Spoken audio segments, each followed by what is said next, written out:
Take होता है। क्या इमरान खान ने जब चौधरी से इत्तेहाद किया था कहा था कि मैं जब तक अपने हलके के लोगों को साफ पानी नहीं दूंगा मैं कुछ नहीं करूंगा? उन्होंने आज तक एक ही नारा लगाया है, NRO नहीं दूंगा, NRO नहीं दूंगा। वाहिद वज़ीर आज़म है जिन्होंने 2.5 साल में 2.5 लाख दफ़ा कहा है NRO नहीं दूंगा। किसको दूंगा आज तक वो नाम ही नहीं बताया। देखें, इत्तेहाद था कि काफ लीग को पंजाब हुकूमत स्पीकर मिलेंगे, 2 मिनिस्टर होंगे, 2 वफाक में होंगे। अख्तर मैंगल के साथ था कि गुमशुदा अफराद वापस आएंगे और बलोचिस्तान की महरूमियाँ दूर होंगी। MQM में था कि कराची का तरक्याती बजट होगा। इत्तेहाद ये नहीं होता काजी साहब, एक मैं और आप इत्तेहाद करते हैं और आपको मेरे वोटों से आप वज़ीर आज़म बन जाए, लेकिन जब जो मेरे साथ आपने एग्रीमेंट की है मैं उसकी डिमांड करूं तो आपके मैं बड़ा बासूल। जब बासूल थे तो मेरा वोट गंदा था तो मेरा वोट क्यों लिया आपने? तो मेरे ख्याल में इत्तेहाद हमेशा दोनों जमातें ताली हमेशा दोनों हाथों से चलती है। जब एक आदमी दो बातें आपने की हैं भट्टी साहब, मलिक साहब ने उन्होंने 2 बातें की हैं। एक तो ये कि जनाब इत्तेहाद के वक्त वादे किए थे वजारतें देंगे और तरक्याती फंड देंगे, तो ये मेन इशूज़ हैं। ये मैंने जो निकाला इनकी बात से इशू में एक वो भट्टी साहब ने इशारा किया, उसमें मोनस इलाही की वजारत का भी एक इशू था कि वही वजारत देंगे। पर्टिकुलर मोनस का भी पॉइंट था। पॉइंट ये है कि काफ लीग जो है वो एक छोटी जमात है। छोटी जमात मेन स्ट्रीम नहीं होती, वो चीज़ें नहीं ला सकती। सबसे पहले पॉलिटिकली उनको फ़ायदा होता है कि तसादम हो, सिचुएशन बने ताकि जो कुछ अमीर बने वो बीच में आ जाए। अब खबर ये है कि अपना इमरान खान साहब अपनी पार्टी को भी मैनेज नहीं कर पा रहे और हुकूमत को भी मैनेज कर नहीं पा रहे। अख्तर मैंगल साहब पहले चले गए हैं। 5 सीटें हैं अपना काफ लीग की, 7 सीटें हैं MQM की। इनके एक MNA हैं अतीक मियाँ, वो परसों TV पे फरमा रहे थे, जिस तरह आपको अंदर की खबर दी है ना भट्टी साहब ने, उन्होंने पूरे पाकिस्तान के सामने पूरी लिस्ट बता दी है। अब काफ लीग कहती है कि हमारे जो हेड हैं वो बीमार हैं। एक इंसानी सिविलाइजेशन का तकाजा हाल ही पूछ लें। इन्होंने चौधरी शुजात साहब से कोई अपना हेलो तक नहीं की। मियाँ इनके इमरान मसूद हैं, बहुत बड़े रहनुमा, हमारे पास आए थे। हमने इसी प्रोग्राम में बताया था कि 9 महीने से उनका कोई फ़ोन कोई रब्ता नहीं, 2 साल से उन्होंने किसी किस्म की कंसल्टेशन उनसे नहीं की। अब काफ लीग के पास पॉइंट क्या है? काफ लीग ने इंतहाई खामोशी से एक ताकतवर पैगाम पहुँचाया। ताकतवर पैगाम किसको पहुँचाया? ताकतवर हलकों को और नून लीग को कि भाई हम अवेलेबल हैं, अगर इन होस्ट को तब्दीली करनी है तो बिस्मिल्लाह करें, हम तो नहीं आते। बहुत बड़ी खबर है। तो अब क्या कितने दिनों तक गवर्नमेंट जा रही है? भाई खबर ये मेरे ख्याल में तो पहले भी एक दफ़ा उनका शाया था, नहीं गए। और चौधरी अपनी मर्जी से दूसरे कमरे में भी नहीं जा सकते। आप क्या सुना रहे हैं? मैंने क्या पैगाम दिया, मैंने अपनी इंफॉर्मेशन दी है, एक कमरे से दूसरे कमरे में नहीं जा सकते। अभी नैब में सारा कुछ पेंडिंग पड़ा। हमने नैब वैसे नहीं बनाया, इतनी मेहनत की है नैब पे। 2 मिनट पहले तो गवर्नमेंट डिगी सी कि जिन्ना मर्जी अपनी इंडिपेंडेंट राय रख ले और चुप रहे जनाब। हाँ, ये नहीं। देखिए, मैंने बताया है एक बहुत बड़ा मनी लॉन्डर जालसाज फ्रॉडिया इमरान साहब के पास उसकी गई। उन्होंने कहा रहने दे, ज़रा छोटा चोर। तो लिहाजा अवाम की लड़ाई काजी साहब ना हुक्मरान लड़ रहे हैं ना अपोजिशन। क्या नवाज शरीफ अरबों रुपए के फ्लैट में बैठ के इस अवाम की लड़ाई है जिसके तन पे लिबास पूरा नहीं है, जिसके पेट में खाना पूरा नहीं है, बीमारी की सूरत में इलाज नहीं करा सकता, एक डिस्प्रिन नहीं ले सकता, ये इसकी लड़ाई लड़ेंगे? तो परवेज इलाही साहब भी ठीक है, अपना बदल बना रहे हैं। अला दूसरा तारक बशीर चीमा इनका इस वक्त सबसे मजबूत मिनिस्टर और सबसे ज्यादा काम उसके हो रहे हैं गलत और नजायज हैं जी। मैं वो कह रहा हूं जो मैंने कह रहा है। क्या मतलब भट्टी साहब? भाईजान, इस वक्त पंजाब में एक काम हो रहे हैं उस्मान बुजदार साहब के, वो जो चाहते हैं 80% काम वफाक से हो रहे हैं। जो मर जाइए की करिए, शहजाद अकबर सब हुक्म देते हैं वो क्रिमिनल से क्रिमिनल बंदा ले जाए शहजाद अकबर के पास, और अगर मनपसंद उसकी पोस्टिंग ना मिले तो मुझे पकड़ लीजिएगा। दूसरे नंबर पे उस्मान बुजदार साहब फैजियाब हो रहे हैं, इतना हो रहे हैं कि अन्नी पाती है अन्नी। तीसरा तारक बशीर चीमा अगर रसवा हो रहा है, जलील हो रहा है, परेशान हो रहा है इमरान खान का विजन और अवाम, तो ये सिलसिला ऐसे ही चलेगा। जहांगीर तरीन साहब की वापसी के कुछ आसार हो रहे हैं? मेरी जहांगीर तरीन साहब से बात हुई है। अब इमरान खान साहब ने उनको मैसेज भेजा कि मुझे गलती हुई है, मैंने इनसे नाइंसाफ़ी की है। वो आएंगे, लेकिन उनके फैमिली के लोग कुछ नहीं आएंगे। वो तैयार हैं आने के लिए, क्योंकि इमरान खान ने उनके साथ अब इमरान खान के बकौल करीबी हलकों के जहांगीर तरीन साहब के एहसास हुआ कि जहांगीर तरीन के साथ उन्होंने ज़्यादती की है।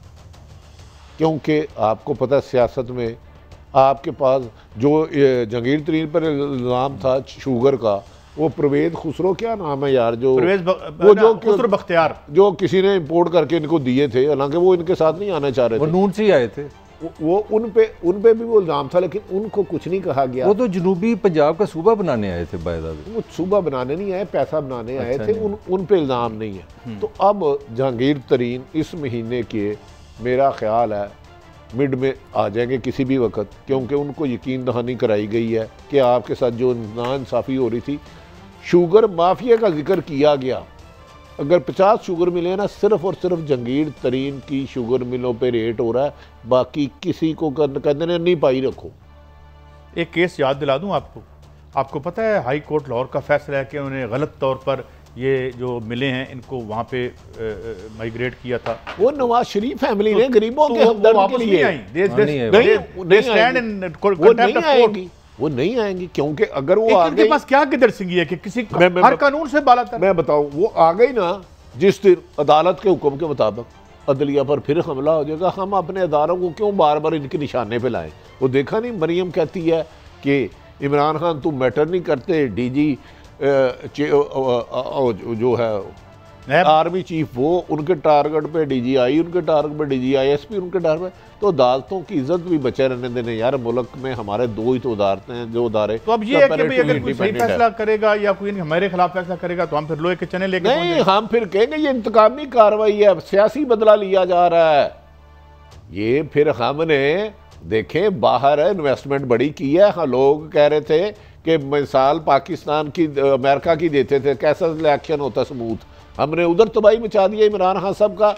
देखे नवाज शरीफ का नैरेटिव पाकिस्तान में बिका नहीं बिका, अमेरिका में बिका, ट्रंप ने बाय किया। ये बात अच्छा, वो तो आज हमने इसका आपस में मुवाजना भी करना है। ये पार्टी छोड़ना तो बदलना तो हमारा कौमी निशान है मलिक साहब। बिल्कुल सही आपने। खुसरो, अभी आपने, मैं सवाल कर लूँ, वो खुसरो साहब से कहा, वो उधर चले गए, माशाल्लाह सारे आते जाते हैं, तो इसमें क्यों गिरोह करें हम?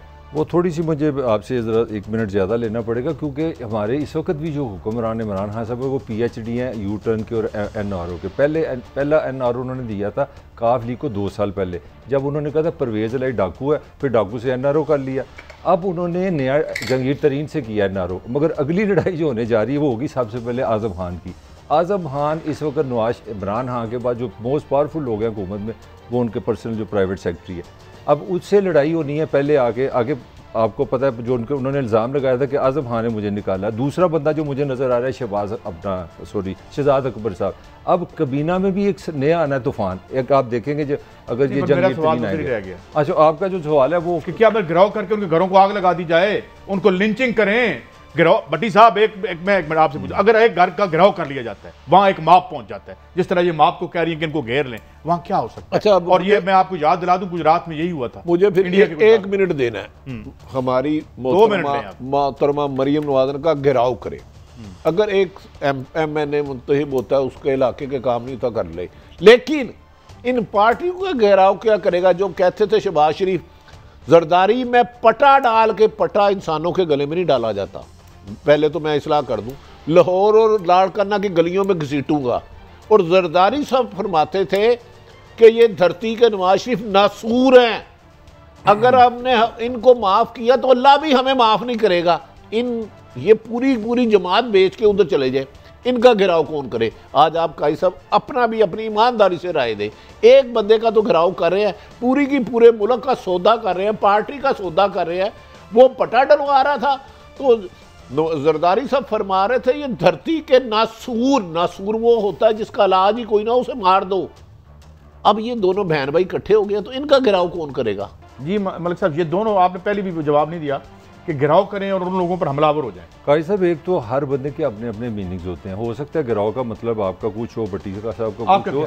मेरा सब सिंपल है कि आप अलर्ट हो, आप उन चीज़ों को रोकें। और उसमें गिराव से क्या मुराद है? डिक्शनरी में गिराव का मतलब आप मेरी एक घर में एक घर को अलर्ट करके आग लगा दी गई। काजी साहब, मेरी बात आप सुने। आप अब मरियम ने कहा कि किसी इदारे को हक नहीं इलेक्शन का, वोट तो वोटर का है, इसमें क्या बुराई है? गिराव करने का मतलब है जो चीज़ आपका हक है, आपका वोट है, उसकी हिफाजत करें। ये मीनिंग्स है यार। वो कह रही है जो पार्टी छोड़ के जा रहा है उसके घर का गिराव करें, उसका मतलब है अब उसका जीने, उनकी लिंचिंग करनी है, कत्ल कर दे उसे, कोई क्या करें ना? आपके मीनिंग्स हैं। एक मिनट जब दोनों के मैं आपसे एक बार, अच्छा गिराव का मतलब क्या होता है? मेरी रहनुमाई। गिराव का मतलब ये है कि उसके घर को घेर लो, उनको आप हब से बेजा में रखो, शिकंजे में ले लो और फिर जो वो आपके रहमो करम पर होंगे। ये पॉलिटिकली आप उसको पॉलिटिकली नैरो करना भी हो सकता है, आप उसको दूर करें। दूसरा बता दे, उन्होंने कहा कि ये हुकूमत बनाना चंद बंदों का काम नहीं, वो किसको टॉन्ट कर रही है मुझे बता दे। जो हुकूमत का जो बनाना होता है ना, इलेक्शन कराता है चीफ इलेक्शन कमिश्नर। अगर हुकूमत को डिमांड हो कि हम नलायक है और वो फौज को तलब करती है और हुक्म फौज के कहने पे आती है क्योंकि कानूनी तौर पे पाबंद है, जज से मान कराते हैं, तो ये चंद लोग किनको कह रही है? मैं आपसे ना इसका जहर मोहतरमा का किस अदारे के लिए? मुझे उसकी तो निशानदेही कर दे। मुझे आप बताएं ना, अब जो बातें हमारी ऑफ कैमरा होती हैं मैं थोड़ी सी आपसे वो भी पूछ लूँ ना। आप मुझे बताएं कि सबसे ऑर्गेनाइज्ड इलेक्शन रिगिंग का जो है वो सिस्टम किसका है और किस पार्टी का है? देखें, अगर हमारे मुल्क में कुछ लोग आज़ाद होते तो मैं साबित कर सकता हूँ नवाज शरीफ, शहबाज शरीफ, हमजा, इनके वोटों में 20-20 हज़ार वोट ज़्यादा बने हुए हैं। नहीं तो अभी मेरे सामने वोटर लिस्ट ले हैं, उसमें हज़ारों होंगे। काजी सईद, वल्दीन मोहम्मद, मेन बाजार इचरा, वो सारी उम्र नहीं ढूंढ सकते, वो वोट बनवाए होते हैं। वो बंदा 5 जगह वोट डालता वो बंदा। और यार मैंने इनका कंट्रोल रूम देखा हुआ, काजी साहब, ये धांधली को इन्होंने साइंटिफिक तरीके से। माल आप नहीं बनाने देते, इलेक्शन अब आप चोरी नहीं करने देते, तो मेरे पेट में तो दर्द होगा ना। नहीं देखें, गुजारिश ये है, माल भी ये बना गए, इलेक्शन भी चोरी कर गए, 18 का नहीं कर सके, 13 का और 8 का कर गए, 97 का कर गए, 85 का कर गए। अगर इलेक्शन पे डाकों की हिस्ट्री लिखी जाए तो नून लीग से ज़्यादा हिस्ट्री मजबूत किसी की नहीं है। मैं माफ़ी चाहूँगा। अच्छा जी मलिक साहब, मेरे लिए इसमें कोई छुपी चीज़ नहीं। भट्टी साहब जो बात कर रहे हैं बिल्कुल ओपन है। नवाज शरीफ, मरियम, सारी नून जो है वो एक ही बात कह रही है कि इस मुल्क के जो इदारे हैं, जो इस्टेब्लिशमेंट है, वो इलेक्शन में उन्होंने हमें जीतने नहीं दिया। यही वो रिपीट कर रही है कि आप अपने वोट की हिफाजत करें। इसमें छुपी हुई बात कौन सी है, मुझे ये नहीं समझ आ रही। वो तो हर चीज़ डिक्लेयर कर चुके हैं।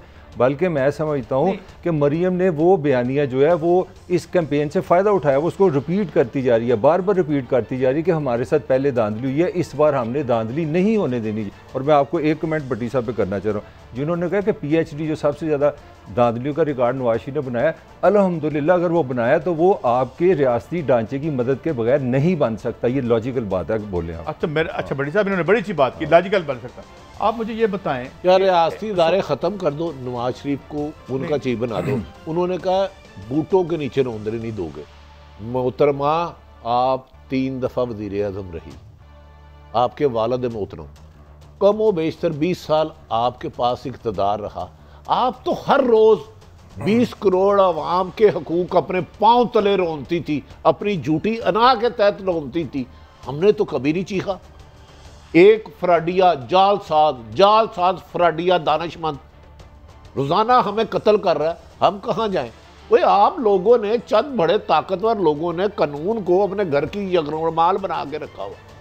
आप मुझे बताएं ना, 20 साल जो इन्होंने मेरे आपके 40 सिक्के हैं कि मुझे तालीम दें, सेहत दें, पानी दें, इंसाफ दें, रोज़गार दें, इनसे कौन सवाल करेगा कि तुम मुझे अपने 5 साल का तो दो, तुमने मुझे मेरे आम शहरी को क्या हकूक़ दिए थे? काजी साहब, ये 1 साइडेड मुल्क बन चुका है चंद खानदानों का। इसको अब बड़ा ऑपरेशन करना होगा, नहीं तो याद रख लें, जिस दिन तालीम, सेहत और आम शहरी निकले, ये बड़े बड़े पहाड़ रेज़ा होंगे। कोई नहीं है, बस नहीं निकलेंगे तो मलिक साहब ने भी बाद में बिलावल भुट्टो, मतलब जो अभी बात निकली वो ये है कि मेरी थानेदार से लड़ाई हो गई है कि यार मेरी चोरी रोक देती है। तो मलिक साहब ने अभी मुझे कहा है कि जी वो उसकी मदद से करते थे। अगर मैं उसको हकीकत मान लूं तो साड़ी डकैती रख दी थी, हम इसलिए आपसे लड़ेंगे। नहीं काजी साहब, एक पॉइंट है ना, एक मेरा पॉइंट, नहीं मेरा पॉइंट अभी ले लेना। आप कहीं पे वोटर को तो ये पावर ही नहीं देते कि वो रिजेक्ट करे। हाँ, ये वोटर का हक है, अगर नवाज शरीफ ने परफॉर्म किया ना दे वोटर, ये वोटर को पावर दे ना, आप पावर वोटर को दें। अच्छा, इनकी हर बात सच्ची, हमारी हर बात कर। मैंने नहीं कहा वैसे। 85 के इलेक्शन ठीक थे? नहीं ठीक थे। 88 के ठीक नहीं थे? नहीं ठीक, मैं सारे कहता हूँ नहीं ठीक थे। आप तो आगे जाएं। इसका मतलब है डाका मारे तो ये जायज है रियासती ढांचों के साथ, नहीं रियासती इदारों के साथ, ये पॉइंट है। ना भट्टी साहब इस पे बहस नहीं हो सकती। 88 में भी इन्होंने रियासती इदारों के साथ सारे सारे ये चोर हुए ना, आंधी मुजरिम है। मैं तो मैं कह रहा हूँ मुझे प्रोग्राम आगे बढ़ाना है। भट्टी साहब इन्होंने भी सुना धमकी दी है कि गिलगित बल्तिस्तान को ये कराची बना देंगे। अच्छा, इलेक्शन कमिश्नर हुकूमती इदारों से ना मिले, मोदी से मिले, ठीक है। इलेक्शन कमीशन एक सरकारी अफसर है ना, हुकूमती लोगों से मिलेगा ना। लॉ एंड ऑर्डर की सूरत हाल हो सकती है, खुदा ना खास्ता कोई दहशत गर्दी हो सकती है। मोहतरम बिलावल साहब, आप यंग आदमी, आप पे कोई इल्जाम नहीं। सिर्फ 13 साल में टोटल जितना बजट सिंध का था उसमें से कितने % सिंध के आम लोगों पे लगाया, ये भी तफसील बता दें। लोग इन्हें दुआएं देंगे ना। एक ब्रेक, ये कोई बुरी बात तो नहीं है, मैंने आपको नागवार तो नहीं गुजरी बात। ब्रेक लेनी है। अब सवाल ये है कि कौन हाई मॉरल ग्राउंड पे खड़ा, मुझे हमें तो कोई भी नहीं लगता। बहरहाल अब ब्रेक के वापस आएंगे तो एक किसान आज उसको जो है वो जाँ बाग हो गए अपने हकूक मांगते मांगते, तो यही मरेंगे लोग। ये तो सेठों की लड़ाई चलती रहेगी। एक ब्रेक के बाद और भी खबरें, और अमेरिका के बारे में क्या हो रहा है, वहाँ का बयानिया क्या आ गया, वो भी बड़ा दिलचस्प है। ब्रेक के बाद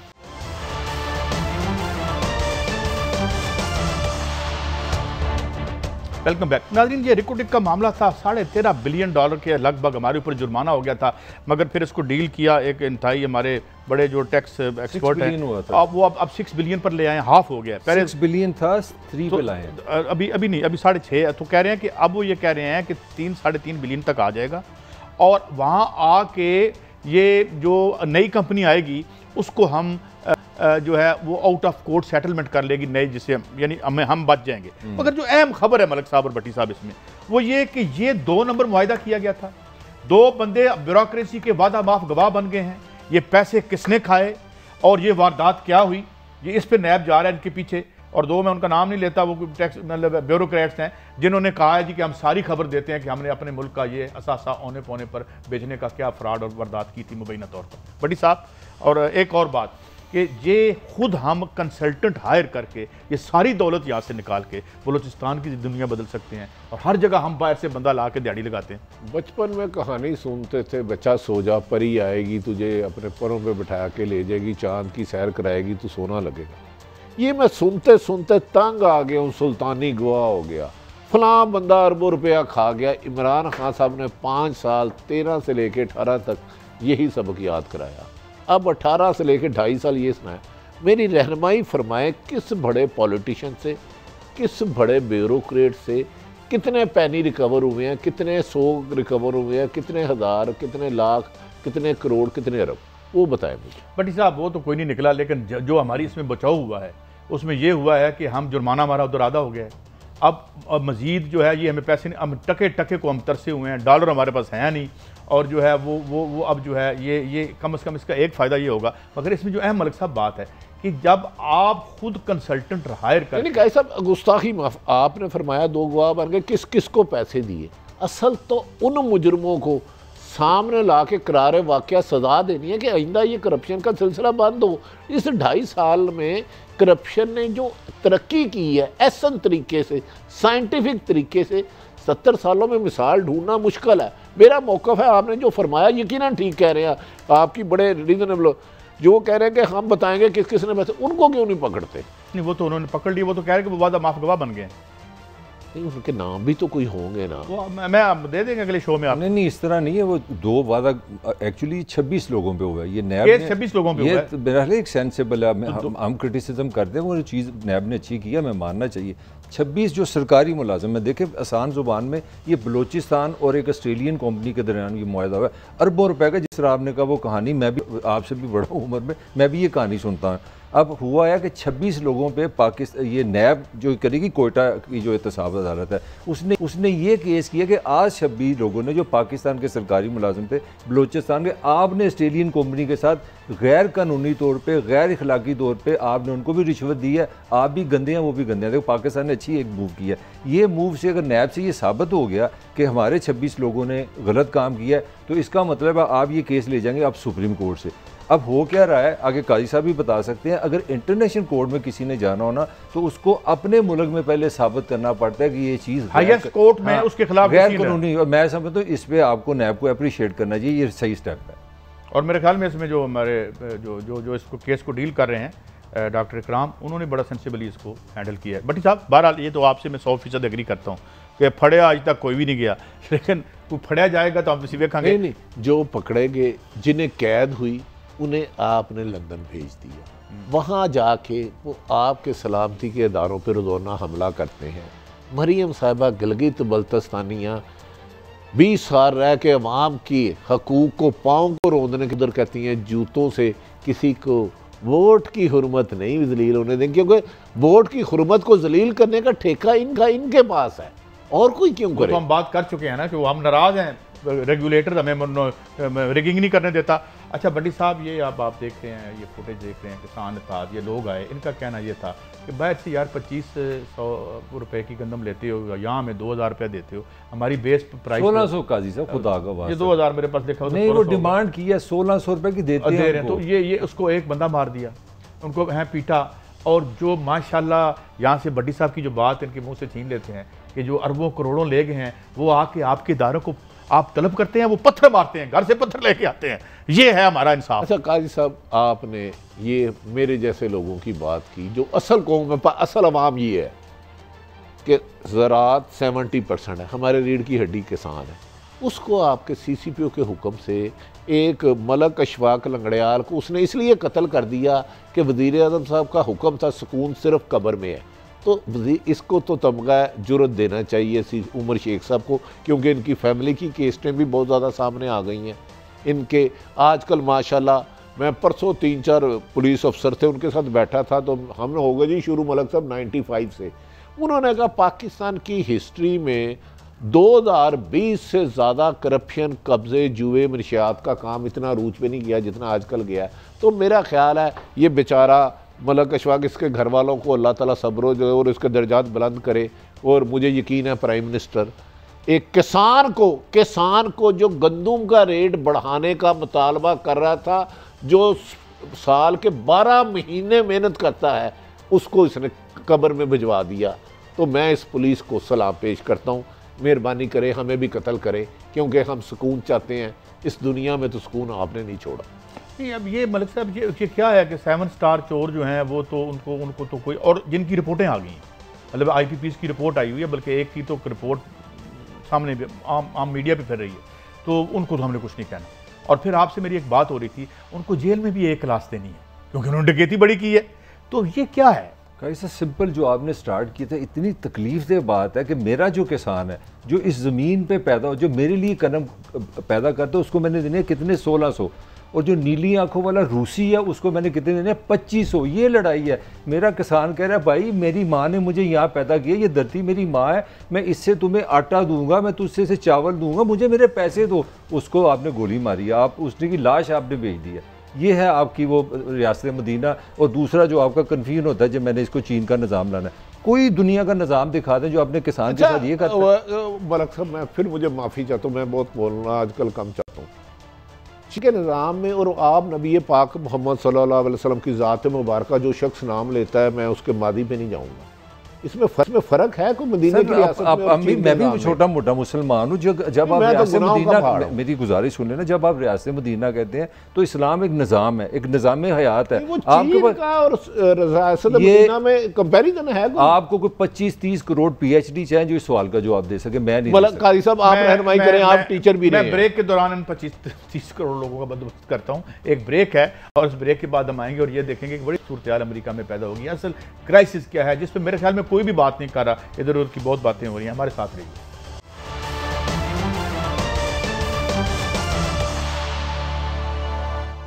वेलकम बैक। मलिक साहब, वो क्या कहते थे कि फेरता रहता है होंठों पर जुबान, आए वो दरिया भी प्यासा हो गया। तो अब अमेरिका में हम देख रहे हैं कि 4 रियासतों में लॉ सूट फाइल कर दी है और उसके बाद उन्होंने एक और इल्ज़ाम लगाया है। उन्होंने ये कहा है कि बाकायदा बैलेट पेपर्स डंप किए गए हैं, चोरी की है, डकैती की है आपने, हमारा इलेक्शन हमसे छीन लिया है। अल्लाह, अरे मियाँ साहब को तो एक साथी मिल गया।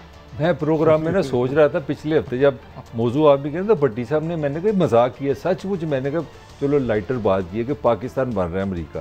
तो मैं कहा यार भट्टी साहब बड़े शदादे बंदे हैं, मजाक के अलावा मैंने कहा यार चलो लाइटर टोन रखिए जी। वो ये आज के लफ्ज़ सुन लें अमेरिका के, फ्रॉड, इस्टेब्लिशमेंट हमारे साथ है, वोट को इज्जत दोगे, उन्होंने इंग्लिश किया, एवरी वोट काउंट्स। इस वक्त वाशिंगटन में लाइनें खड़ी हैं, पुलिस खड़ी है कि ये इधर नहीं आएगा, ये इधर नहीं आएगा। मेरे ख्याल में अगर आप अंग्रेज़ी का लफ्ज़ आ रहा है कि ज़ुबान का फ़र्क है या सिटीज़नशिप का फ़र्क है, आप हमने तो सारे 5-5, 6-6 इलेक्शन किए हैं कवर। जो हो रहा था ना एक पूरी वेस्टर्न वर्ल्ड में डेमोक्रेसी का, अमेरिका का सुपर पावर यहीं रुकिएगा, टाइम कम है, 3 मिनट है मेरे वो कहानी भट्टी खत्म साहब। हो गई। ये जो माल वाली जमहूरियत थी, जैसे आप लिबरल डेमोक्रेसी अंग्रेजी में कहते हैं, जो कि अमेरिका के सेठों के लिए एक चेस बोर्ड है, एक शतरंज है जिस पर बैठ के ये आपस में खेलते हैं, ये नंगी नहीं हो रही। अच्छा कायद साहब, मेरी एक गुजारिश है, नवाज शरीफ का बयानिया पाकिस्तान में नहीं बिका, लेकिन ट्रंप ने ले लिया। अब उसने लॉबियस्ट नवाज शरीफ के लिए हायर किए थे या नवाज शरीफ ने उसके लिए? वो कह रहा है फज किए गए इलेक्शन, असला निकाल लो, मैं छोड़ूंगा नहीं, मैं सुप्रीम कोर्ट जाऊंगा। तो कह रहे हैं ना गिराव करें, फ्रॉड। ये भी तो कह रहे हैं गिराव करें। उधर वो भी कह रहे हैं गिराव करो कि काउंटिंग नहीं होने दूंगा बाद में। ये देखे नैरेटिव कैसा मैच कर गया, अल्लाह मलाई जोड़ी कोई हथों कोई पैरों कोड़ी। तो माशाल्लाह देखे, फासले जितने मर्जी हों, मोहब्बतें सच्ची होनी चाहिए। ट्रंप ने नवाज शरीफ को फॉलो करना शुरू कर दिया। उम्मीद की जा रही है कि वो अभी भट्टी साहब अल्लाह को डरना चाहिए। अभी तक जो CNN दे रहे हैं ना, 253 7 वोट कम के इलेक्टोरल कॉलेज के, और इसके 213 दे रहे हैं, और 3-4 सीटों में फैसला। वो कहते हैं निवाडा से भी हो जाए ना तो 7 से वो पूरा हो जाता है। एक चीज छोटा सा मैं कमेंट, भट्टी साहब एक कमेंट कर दूं, कल बुश के बेटे ने प्रेस कॉन्फ्रेंस की है, अब उसका नाम हसन हुसैन नहीं है, उसने प्रेस कॉन्फ्रेंस की है, मेरे अभी तक वोट चोरी हुई। अच्छा कायद साहब, आप क्या समझते हैं, मेरी एक रहनुमाई फरमाएं, आप अमेरिका रहे हैं, क्या बुश सुप्रीम कोर्ट के जजों पे हमला करवा सकता है? इधर तो हमारी पाकिस्तान की तो हिस्ट्री ये है कि हमने सुप्रीम कोर्ट में भी हमला करवाया है। मैन्युफैक्चर नहीं होते अभी तक, नहीं तो वो हालात का कोई पता नहीं। वहां होगा कि कोई एमएनए खड़ा होके के 5 जजों को बाहर फेंको, इन्होंने फैसला लिखता कौन है, इस तरह की रवायत जा सकती है। अभी इतना बुरा हाल नहीं आया, वो लम्हा पा लेंगे अगर उन्होंने मतलब है। अच्छा, ये इसकी ट्रंप की कुछ तस्वीरें हमें आप दिखा रहे हैं, ये क्या है भाई, दिखाइएगा। बात ये है कि भट्टी साहब, मामला पता क्या है, इसको आपने ना, अगर उधर भी आपने रिश्ते काट दिए, 14 बिलियन डॉलर में से जब मेजर 60-70% पैसे ये सेठ इलेक्शन को फंड करेंगे, तो फिर भट्टी साहब और मलिक साहब, वो तो लेजिस्लेशन तो फिर उनकी मर्जी की होगी। अच्छा, वैसे मरियम को चाहिए कुछ दिनों के लिए अमेरिका चाहिए बुश की हिमायत के लिए, क्योंकि उसके पास बड़ा ट्रंप की जहरीला मवाद है अदारों के बारे में। तो बुश का भी आजकल नैरेटिव उसको हराया जा रहा है, तो बेचारी जा सकती हैं न, पर उसका तो नाम, उनका नाम इसी हल में है। लेकिन अब बात मुझे कुछ मिसाल, एक तो आप ये समझें कि ट्रंप भी मियाँ साहब की तरह एक अरबपति है।